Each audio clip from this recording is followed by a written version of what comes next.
Le roi paysan. Il était une fois un bon roi qui aimait beaucoup son peuple. Il avait consacré sa vie à servir son peuple, mais il avait de la difficulté à comprendre exactement ce que son peuple devait endurer. Vous voyez, ce roi était né dans une famille royale, alors dès son enfance, il savait qu'il deviendrait roi. Il n'avait jamais eu à couper du bois avec le bûcheron ou à travailler dans les champs comme fermier. C'était dur pour lui de vraiment comprendre ce que c'était d'être un simple sujet dans son royaume. Alors, un jour, ce roi décida de devenir un paysan. Il allait déposer sa couronne et abandonner toute sa puissance pour aller travailler avec les ouvriers dans le champ et traverser les épreuves de la vie comme ceux qui vivaient dans son royaume. Le roi dit à ses gardes et aux nobles: « C'est aujourd'hui la dernière fois que vous me voyez pour bien des années. » « Bon roi, pourquoi dites-vous cela ?» Ils lui demandèrent: « Partez-vous pour quelque pays étranger ?»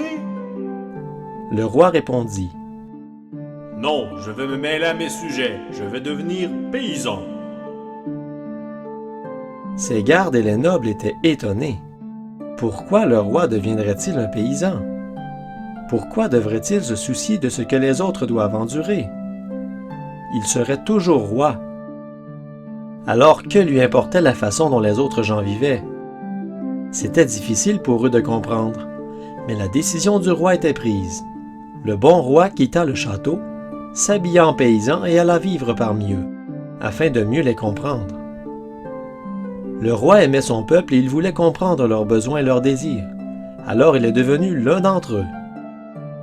Dieu a fait la même chose pour nous. Il s'est transformé de Jéhovah Dieu qu'il était pour devenir l'un de nous. Il s'appelait Jésus-Christ. Jésus a été tenté comme nous sommes tentés.